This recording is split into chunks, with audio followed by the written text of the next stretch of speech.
Hello साथियों, स्वागत है आप सभी का एक बार फिर से अपनी इस क्लास में। आज हम बात करेंगे अपने बीएसटीसी एग्जाम 2026 शिक्षण अभिरुचि है, इसके है वो ऑब्जेक्टिव क्वेश्चन है वो करेंगे, और व्यावसायिक अभिवृद्धि इसके है वो उसमें जितने चैप्टर आते हैं उसके है वो ऑब्जेक्टिव क्वेश्चन अपन करेंगे। तो निःशुल्क बैच रहेगा, ये बिल्कुल फ्री है, इसकी घोषणा पहले भी हो चुकी है। और आपके जो शिक्षण टीचिंग एप्टीट्यूड में से एक भी क्वेश्चन है वो इससे बाहर नहीं जाएगा। तो चलिए क्लास की शुरुआत करते हैं बिना किसी देर के। पहला प्रश्न आपके सामने, नवीन शिक्षा नीति, आपकी जो नवीन शिक्षा नीति है ना, इसका पेन का कलर थोड़ा चेंज कर देते हैं, ब्लू कर देते हैं। ठीक है, चलिए। नवीन शिक्षा नीति के अनुसार, एनईपी के अनुसार शिक्षक को कैसा होना चाहिए? नवीन शिक्षा नीति के अनुसार एक शिक्षक को कैसा होना चाहिए? पहला ऑप्शन आपके सामने है, केवल एक उपदेशक के रूप में होना चाहिए। दूसरा ऑप्शन है, एक सुगमकर्ता या मार्गदर्शक के रूप में होना चाहिए। तीसरा ऑप्शन है, एक निरीक्षक के रूप में होना चाहिए एवरेज। चौथा ऑप्शन एक शासक के रूप में होना चाहिए। यानी जो नवीन शिक्षा नीति आपकी है ना, इसके अनुसार पूछा गया है कि शिक्षक को कैसा होना चाहिए। केवल एक उपदेशक, एक सुगमकर्ता या मार्गदर्शक के रूप में, निरीक्षक या फिर एक शासक के रूप में। तो इसके अनुसार शिक्षक को है वो एक सुगमकर्ता और एक मार्गदर्शक के रूप में होना चाहिए। तो यहाँ पर बी ऑप्शन आपका राइट आंसर हो जाएगा। ठीक है, अब इसकी विस्तृत व्याख्या यहाँ पर देखने को मिलेगी। पहले यहाँ पर होता है आपका क्वेश्चन के बाद में फिर उसकी व्याख्या भी यहाँ पर है वो करवाई जाएगी। ठीक है, तो आप देख लेते हैं इसकी आपकी व्याख्या, ताकि आपका डाउट पूरा क्लियर हो सके। तो ये देखिए, इस नवीन शिक्षा नीति के अनुसार क्या था। नवीन शिक्षा नीति एनईपी 2020 में अनुसार शिक्षा का केंद्र अब केवल ज्ञान देना ही नहीं, बल्कि छात्र को सीखने की मदद करना है। एक शिक्षक को फैसिलिटेटर, सुगमकर्ता कहा गया है क्योंकि वह रटने की जगह छात्रों को स्वयं सीखने और अपनी क्षमताओं को पहचानने और मार्ग दिखाता है। वह छात्रों की जिज्ञासा को बढ़ाता है और एक सलाहकार के रूप में क्या करता है, कार्य करता है। तो ये होता है आपका नवीन शिक्षा नीति। तो इसके अनुसार क्या होता है कि अब केवल है वो शिक्षा का केंद्र है वो केवल ज्ञान देना नहीं होता, बल्कि छात्र को सीखने में मदद करना है। और एक जो शिक्षक होता है वो क्या करता है, सुगम करता आगे, कि वह रटने की जगह छात्रों में स्वयं सिखाने के लिए अपनी वो क्या करता है, मार्ग दिखाता है, क्षमता विकसित करता है और छात्र की जिज्ञासा को बढ़ाता है और एक सलाहकार के रूप में कार्य भी करता है। ठीक है, चलिए अब अगले प्रश्न की ओर चलते हैं। आपका दूसरा प्रश्न, नेक्स्ट प्रश्न की बात करें आपके सामने, आपकी राय में शिक्षण क्या है? आपकी राय में शिक्षण एक है, क्या है? शिक्षण एक कार्य है, एक वृत्ति या प्रोफेशन है, कला या विज्ञान दोनों है। तो आपकी राय में बताना है कि शिक्षण क्या है, कार्य है, वृत्ति प्रोफेशन है, कला या विज्ञान दोनों है। तो देखिए, शिक्षण क्या है, शिक्षण कला भी है और क्या है, विज्ञान भी है। तो यहाँ पर आपका जो राइट आंसर हो जाए वो क्या होगा, बी ऑप्शन यहाँ पर राइट आंसर हो जाएगा, है ना। तो शिक्षण एक कला भी है और विज्ञान भी है, तो यहाँ पर बी ऑप्शन आपका राइट आंसर, डी ऑप्शन आपका राइट आंसर हो जाएगा, है ना। अब इसकी व्याख्या आपको दिखाता हूँ, मैं व्याख्या देखने को बोलता हूँ। चलिए व्याख्या दिखा देता हूँ। ये रही आपकी व्याख्या। कला क्या होता है कि कला इनके रूप में शिक्षण एक कला है, क्योंकि हर शिक्षक की अपनी एक अनूठी शैली होती है। वह अपनी रचनात्मक हाव भाव, प्रेम और सहानुभूति के माध्यम से कठिन विषयों को भी सरल और रोचक बना देता है। एक शिक्षक के कौशल पर निर्भर करता है। और विज्ञान क्यों है, क्योंकि शिक्षण एक विज्ञान भी है, क्योंकि यह व्यवस्थित और क्रमबद्ध होता है। इसमें मनोवैज्ञानिक सिद्धांतों, निश्चित विधियों, तकनीकों और मूल्यांकन के वैज्ञानिक तरीकों का प्रयोग किया जाता है। इसमें क्या और कैसे के पीछे तार्किक कारण भी होते हैं। तो ठीक है, तो शिक्षण एक कला भी है और विज्ञान भी है ना। चलिए अगले प्रश्न की ओर चलते हैं। आपका अगला प्रश्न, शिक्षक का मुख्य उद्देश्य क्या होना चाहिए? एक जो शिक्षक होता है उसका मुख्य उद्देश्य क्या होना चाहिए? पहला ऑप्शन आपके सामने है, परीक्षा पास करवाना। दूसरा है छात्रों का सर्वांगीण विकास करना। तीसरा है समय पर पाठ्यक्रम पूर्ण करवाना। चौथा है केवल अनुशासन बनाए रखना। तो एक शिक्षक होता है उसका जो मुख्य उद्देश्य क्या होता है कि छात्रों का सर्वांगीण विकास हो, है ना, बौद्धिक हो, मानसिक हो, शारीरिक हो, सारा विकास हो। तो ये शिक्षक का मानता, तो भी ऑप्शन यहाँ पर राइट आंसर हो जाएगा। शिक्षक का मुख्य उद्देश्य होता है छात्र का सर्वांगीण विकास हो। ठीक है, अब इसकी व्याख्या भी देख लेते हैं। चलिए व्याख्या देख लेते हैं, निकलिए। सर्वांगीण विकास का मतलब देखिए, सर्वांगीण विकास कैसे, तो सर्वांगीण विकास होलिस्टिक डेवलपमेंट। शिक्षा का वास्तविक अर्थ होता है केवल किताबी ज्ञान देना नहीं होता। सर्वांगीण विकास के अंतर्गत छात्र को मानसिक रूप से, शारीरिक रूप से, संवेगात्मक, सामाजिक और नैतिक विकास आता है। अन्य विकल्प क्यों नहीं, क्यों परीक्षा पास करवाना। ये शिक्षक देखो, ये क्या होगा, परीक्षा पास करवाना होता है। तो ये शिक्षा का एक संकीर्ण उद्देश्य, नैरो उद्देश्य है।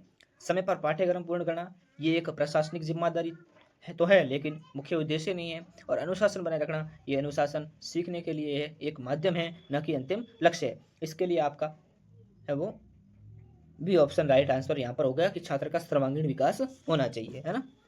तो क्वेश्चन करिए, क्वेश्चन के करने के बाद में उसकी विस्तृत व्याख्या भी यहाँ पर आपको करवाई जा रही है, ठीक है। चलिए अगला प्रश्न की ओर चलते हैं। नेक्स्ट प्रश्न, ये रहा आपका अगला प्रश्न।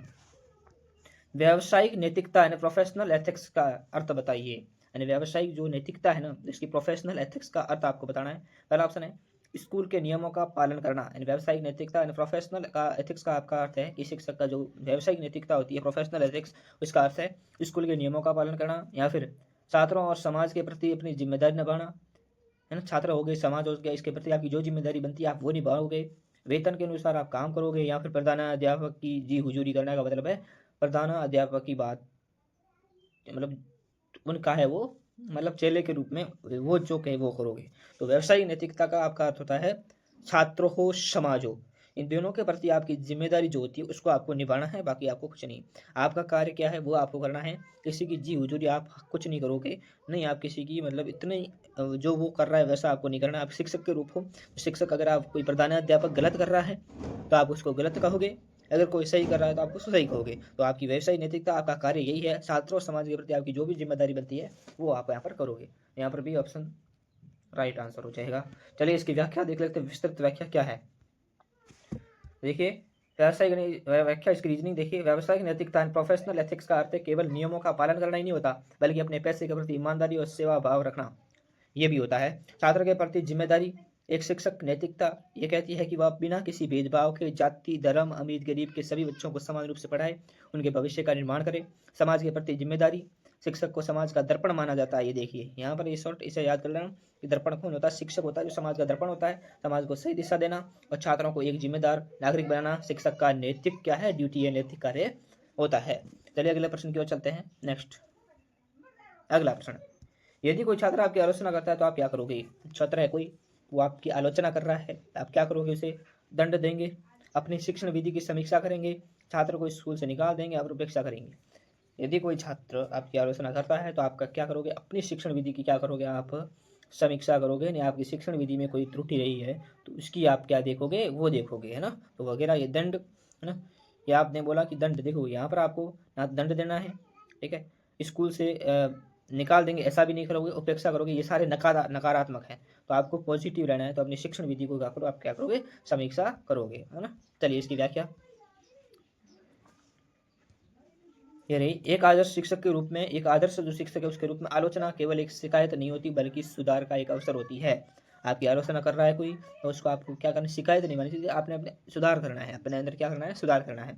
आत्मचिंतन, यदि कोई छात्र आपकी आलोचना कर रहा है तो संभव है कि वो उससे आपकी शिक्षण शैली समझ नहीं आ रही हो, यहाँ उसे कोई अन्य समस्या हो। एक पेशेवर शिक्षक तुरंत अपनी पद्धति की जांच करता है कि वह कहाँ सुधार कर सकता है। तो आपकी आलोचना कर रहा है तो आपको क्या करना है, आपको खुद की शिक्षण विधि अपनी खुद की शैली में देखना है, वो किसको समझ नहीं आ रहा क्या है क्या नहीं है, वो आपको देख के अपने अंदर क्या करना, सुधार करना है ना।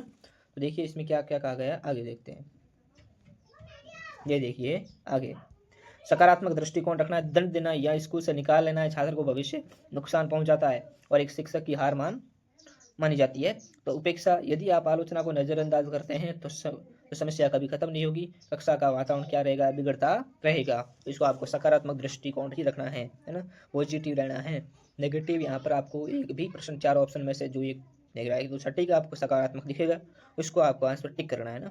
तो आपको नेगेटिव नहीं रहना है, नेगेटिव शिक्षक बनने जा रहे हो, शिक्षक का एंट्रेंस एग्जाम दे रहे हो, यहाँ पर आपके 50 क्वेश्चन होंगे, तो आपको पॉजिटिव रहना है, आपको खुद को शिक्षक मानना है। वहाँ पे आपके एग्जाम हॉल में आप खुद ही शिक्षक हो, आपको पेपर दिया गया है और आपकी एग्जाम है, तो 50 सवाल में से आपको ही यहाँ पर हमेशा पॉजिटिव रहना है। चलिए अगले प्रश्न की ओर चलते हैं।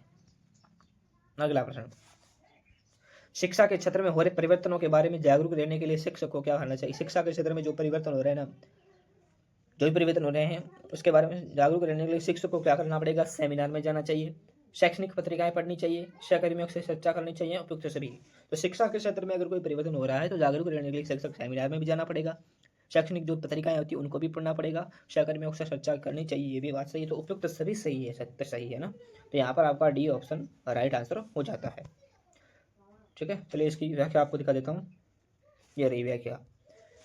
तो व्यावसायिक अभिवृद्धि इन प्रोफेशनल ग्रोथ का मुख्य सिद्धांत ही यह है कि एक शिक्षक को आजीवन विद्यार्थी बने रहना चाहिए, शिक्षा के नेत्र में नए शोध और तकनीक लगातार आती रहती है। उनके प्रति जागरूक रहने के लिए तीनों माध्यम अनिवार्य है। सेमिनार में जाना, क्योंकि यहाँ विशेषज्ञों से सीधा संवाद होता है और नई शिक्षा नीति जैसे NEP 2020 की जानकारी मिलती है।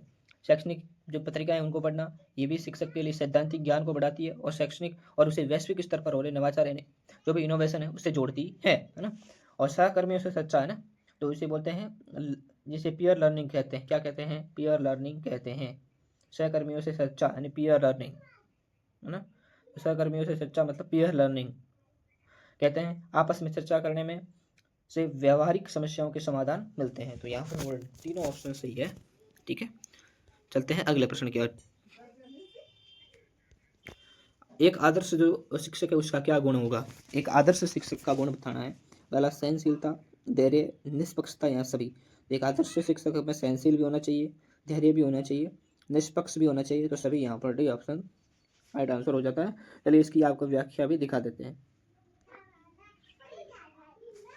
यह व्याख्या है कि एक आदर्श शिक्षक केवल वह नहीं है जिसे आप अपने विषय का ज्ञान, जिसे अपने विषय का ही ज्ञान हो ना। कि एक आदर्श शिक्षक केवल वही नहीं है जिसे अपने विषय का ज्ञान हो, बल्कि उसके व्यक्तित्व में निम्नलिखित गुण होने भी अनिवार्य होते हैं। तो कौन कौन से गुण हैं? सहनशीलता, पहले अंदर क्या होनी चाहिए? सहनशील होना चाहिए। कक्षा में अलग अलग स्वभाव के छात्र होते हैं, कभी कभी वे उग्र या अनुशासनीय हो सकते हैं। शिक्षक को बिना आपा खोए स्थिति को संभालना चाहिए। बिल्कुल बात सही है ना, ये भी आपसे सही है। इसके बाद में क्या होना चाहिए? शिक्षक के अंदर धैर्य होना चाहिए, पेशेंस होना चाहिए। हर छात्र के सीखने की गति अलग होती है, कुछ छात्र जल्दी सीखते हैं तो कुछ देरी से। एक शिक्षक को तब तक धैर्य रखना चाहिए जब तक कि आखिरी छात्र को बात समझ न आ जाए। निष्पक्ष भी होना चाहिए, है ना। एक शिक्षक के लिए सभी छात्र समान होने चाहिए। जाति, धर्म, आर्थिक स्थिति, व्यक्तिगत पसंद के आधार पर भेदभाव करना व्यावसायिक नैतिकता के क्या होना चाहिए? विरुद्ध माना जाता है। और ये इस प्रकार से सब कुछ होना चाहिए ना। शिक्षक हमेशा निष्पक्ष होना चाहिए, सहनशील भी होना चाहिए, धैर्यवान होना चाहिए, सब कुछ रखना जो उसके सारे गुण होने जरूरी है। चलिए अगले प्रश्न की और चलते हैं बिना किसी देरी के। अगला प्रश्न, शिक्षक को स्वाध्याय सेल्फ स्टडी क्यों करनी चाहिए? है ना। छात्रों तो सेल्फ स्टडी करनी चाहिए, शिक्षक होता है उसको क्यों स्वाध्याय क्यों करना चाहिए, सेल्फ स्टडी क्यों करनी चाहिए? क्योंकि पहला ऑप्शन है छात्रों को प्रभावित करने के लिए। अगर वो क्योंकि अगर शिक्षक अगर सेल्फ स्टडी करेगा तो उसको देखकर छात्र भी करेंगे, इसलिए ज्ञान की प्यास बुझाने अद्यतन रहने के लिए नहीं, लगातार अपने ज्ञान है उसको और बढ़ाना, और उसके लिए अध्ययनशील रहने के लिए, खाली समय बिताने के लिए या परीक्षा देने के लिए। तो शिक्षक होता है उसको स्वाध्याय इसलिए कहना चाहिए कि उसकी ज्ञान की प्यास बुझेगी, ज्ञान उसका बढ़ेगा, जिसमें उसकी रुचि रहेगी और वो गहराई तक जाएगा और अध्ययनशील रहेगा। तो यहाँ पर बी ऑप्शन क्या हो जाएगा? राइट आंसर हो जाएगा। चलिए इसकी व्याख्या दिखा देता हूँ। व्यावसायिक अभिवृद्धि, प्रोफेशनल ग्रोथ के दृष्टिकोण से स्वाध्याय एक शिक्षक का सबसे बड़ा हथियार है। ठीक है, अद्यतन अपडेट रहना, दुनिया में हर दिन नई खोजें होती है, बदलाव हो रहे हैं। यदि शिक्षक केवल पुरानी किताबों तक सीमित रहेगा तो वह छात्रों को आधुनिक ज्ञान नहीं दे पाएगा। आत्मविश्वास में वृद्धि होनी चाहिए। जब शिक्षक का अपना गहन ज्ञान है वो गहरा और नवीन होता है तो कक्षा में उसका आत्मविश्वास बढ़ जाता है। वह छात्रों के किसी भी क्यों और कैसे का तार्किक उत्तर दे पाता है ना। उसके सामने आगे ज्ञान की प्यास, एक अच्छा शिक्षक वही है जो स्वयं एक आजीवन शिक्षार्थी है ना, लाइफ लॉन्ग लर्नर बना रहे। ठीक है, अगला प्रश्न आपके सामने है, शिक्षक के रूप में आपकी सफलता का मापदंड क्या है? एक शिक्षक के रूप में आपकी जो सफलता है उसका मापदंड क्या है? छात्रों का अच्छा परीक्षा परिणाम, छात्रों के व्यवहार में अपेक्षित परिवर्तन या सीखना, स्कूल में आपकी प्रशंसा, आपकी उच्च डिग्रियां। एक शिक्षक के रूप में सफलता क्या होगी? छात्रों के व्यवहार और अपेक्षित परिवर्तन और उसका क्या करना? सीखना। तो यहाँ पर बी ऑप्शन आपका राइट आंसर हो जाएगा। चलिए इसकी व्याख्या जल्द से जल्द आपको दिखा देता हूँ। ये रही, मनोवैज्ञानिक शिक्षण छात्र के अनुसार सीखने लर्निंग की सबसे सटीक परिभाषा ये है कि अनुभव या प्रशिक्षण के कारण व्यवहार में होने वाला अपेक्षाकृत स्थायी परिवर्तन है। अपेक्षित परिवर्तन, एक शिक्षक जब कक्षा में पढ़ाता है तो उसका लक्ष्य केवल जानकारी देना नहीं होता, बल्कि ये देखना होता है कि वह क्या छात्र ने उस ज्ञान को समझकर अपने आचरण में सोच में शामिल किया है। परीक्षा परिणाम क्यों नहीं? क्योंकि कई बार छात्र रटकर भी अच्छे अंक ले आते हैं, लेकिन इसका मतलब ये नहीं कि उन्होंने वास्तव में कुछ सीखा या उनका विकास हुआ है। ठीक है, अगला, प्रशंसा और उपाधियां क्यों नहीं? ये व्यक्तिगत उपलब्धियां हो सकती है, लेकिन एक शिक्षक सफलता का असली पैमाना इसके छात्र होते हैं। चलिए आगे, क्या शिक्षण एक जन्मजात कला है? हाँ या फिर नहीं? इसे प्रशिक्षण या अभ्यास से निखारा जा सकता है, केवल कुछ लोगों के लिए कहा नहीं जा सकता। तो क्या शिक्षण एक जन्मजात कला है? तो बिल्कुल नहीं, इसे प्रशिक्षण से और अभ्यास के द्वारा निखारा जा सकता है। बी ऑप्शन करेक्ट आंसर होगा। इसकी व्याख्या भी यहाँ पर है, शिक्षण के बारे में एक बहुत ही महत्वपूर्ण अवधारणा है जिसे आपको समझना चाहिए। पहला, अर्जित कौशल, है ना। आधुनिक शिक्षा शास्त्र के अनुसार शिक्षण कोई ऐसी शक्ति नहीं है जो केवल जन्म से मिलती है। हालांकि कुछ लोगों में स्वाभाविक रूप से बेहतर संवाद करने की क्षमता हो सकती है, लेकिन एक प्रभावी शिक्षक बनने के लिए शिक्षण विधियों, बाल मनोविज्ञान, कक्षा प्रबंधन, विषय वस्तु का प्रशिक्षण लेना अनिवार्य है। बिल्कुल है। चलिए आगे बात करते हैं। और निरंतर अभ्यास, जैसे जैसे एक शिक्षक कक्षा में अधिक समय बिताता है, नए नए अनुभवों से गुजरता है, उसका शिक्षण कौशल और अधिक परिष्कृत हो जाता है। अन्य विकल्प क्यों नहीं। यदि हम इसे जन्मजात मान लेंगे तो शिक्षक प्रशिक्षण कार्यक्रम जैसे आपका BSTC होगा, B.Ed होगा, इनकी कोई आवश्यकता भी नहीं होती। तो शिक्षण जन्मजात कला नहीं है, जन्मजात नहीं है, इससे आपको विषय और प्रशिक्षण लेना होता है। अगला प्रश्न, शिक्षक को शिक्षण विधियों का चुनाव किसके आधार पर करना चाहिए। पहला, अपनी सुविधा के अनुसार। दूसरा, विषय वस्तु और छात्रों की व्यक्ति की भिन्नता के अनुसार। तीसरा, प्रधानाध्यापक की राय पे, अभिभावकों की मांग पर। एक शिक्षक होगा अपने शिक्षण विधियों का चुनाव अपनी विषय वस्तु और छात्रों की व्यक्ति की भिन्नता के अनुसार करेगा। तो भी ऑप्शन यहाँ पर भी करेक्ट। और इसकी चलते हैं व्याख्या है सूक्ष्म शिक्षण, माइक्रो टीचिंग वास्तविक शिक्षण नहीं है बल्कि शिक्षकों के लिए प्रशिक्षण तकनीक है। इसे समझने के लिए निम्नलिखित बातें आपको ध्यान रखनी है। पहला, कौशल विकास, इसका मुख्य उद्देश्य शिक्षक के अंदर विशिष्ट कौशल स्किल्स को विकसित करना, जैसे प्रश्न पूछने का कौशल, श्यामपट्ट, ब्लैक बोर्ड, कार्य कौशल, प्रस्तावना कौशल, व्याख्या कौशल। लघु रूप, इसके सूक्ष्म शब्द का अर्थ है कि सब कुछ छोटा कर दिया जाता है। कक्षा का आकार 5 से 10 छात्र होते हैं, समय 5 से 10 मिनट और विषय वस्तु एक छोटा टॉपिक आपको दे दिया जाता है। जो आपको आप करोगे ना DLED BSTC, तब आपको प्रशिक्षण के दौरान ये करवाया जाएगा, सूक्ष्म शिक्षण, माइक्रो टीचिंग। ठीक है, आगे चलते हैं, इस पर थोड़ा देख लेते हैं। कक्षा का आकार देख लिया आपने। उसके बाद में उसका छोटा आकार, प्रतिपुष्टि, फीडबैक, इसमें शिक्षक पढ़ाता है फिर उसे तुरंत फीडबैक दिया जाता है कि उसने कहाँ गलती की ताकि वह उसे सुधारे। जब आप कॉलेज में लेगी हाथों जब आप जाओगे प्रशिक्षण देने के लिए तो आपको वहाँ पर ये माइक्रो टीचिंग करनी पड़ेगी और आपको सामने आपकी सहपाठी होंगे, फिर आपको अपना है वो एक छोटा टॉपिक लेना है, फिर पढ़ाओगे आप ब्लैक बोर्ड पर, फिर आपके जो शिक्षक होंगे पास में वो आपको तुरंत फीडबैक देंगे आपने कहाँ गलती की कहाँ नहीं की, वो आपको सुधारनी है ना। चलता है आगे अपने क्वेश्चन पे। क्रियात्मक अनुसंधान, एक्शन जो रिसर्च है उसका मुख्य लाभ क्या है। पहला, सिद्धांतों का निर्माण। दूसरा, विद्यालय की समस्याओं का व्यवहारिक समाधान। तीसरा, वेतन वृद्धि पर प्रसिद्ध होना। तो क्रियात्मक अनुसंधान का मुख्य लाभ है विद्यालय की समस्या और व्यवहारिक समाधान होना जरूरी है। तो बी ऑप्शन आपका राइट आंसर है।